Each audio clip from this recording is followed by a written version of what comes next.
možete pogledati u kojem je smjeru krenilo. A jedan je od toga mladi gradonačelnik Eichtala. Das geht, die Maske, dass man die ja sieht. Also, to je taj gradonačelnik koji je organizirao cijeli sve skup što je trebalo za Hrvatsku. Ja mu se puno zahvaljujem. Also ich habe das Kroatisch gesagt, was sie hat für uns getan.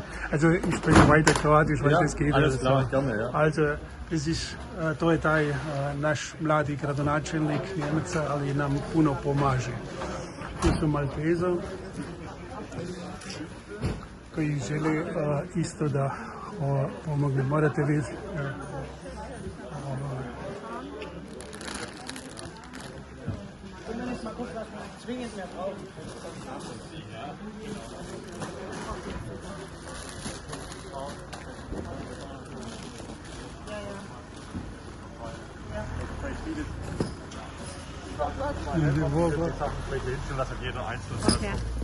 Sve naše cure. Ja, super. Oni se znamo iz crkve. Da.